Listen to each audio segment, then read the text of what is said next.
தன்னுடைய பிள்ளைகளுடைய வாழ்க்கையிலேயே இது தோல்வி என்கிற ஒன்று எப்போ ஆரம்பிக்குதுன்னா, எப்போ நம்மளை விட்டு அவன் தனியாக போகிறானோ அப்போவே அவனுக்கு என்ன ஆரம்பிக்குதுன்னா, அவனுக்குள்ளே சத்துரு வந்து களை விதைக்க ஆரம்பிக்கிறான்.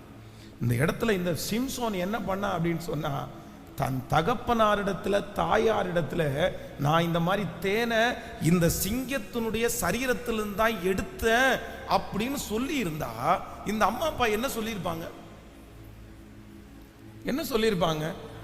ஹே, சாப்பிடக்கூடாதுப்பா, ஆண்டவர் உனக்கு கட்டளை கொடுத்திருக்கிறார், நீ நசரேய விரதம், உனக்குள்ள இருக்கிற அபிஷேகம் வித்தியாசமானது, யார் வேணும்னாலும் தேனை எடுத்து சாப்பிடலாம், ஆனா செத்து போன ஒரு உடம்புல இருந்து நீ தேனை எடுத்து சாப்பிடக்கூடாது, அது தீட்டு. ஒருவேளை அவன் சாப்பிட்டுட்டே வரான் பாருங்களேன், அங்க இருந்து எடுத்து சாப்பிட்டுட்டே வர்றான், தன்னுடைய தகப்பனாரிடத்துல கொடுக்கும் போது இந்த மாதிரி எடுத்தேன்னு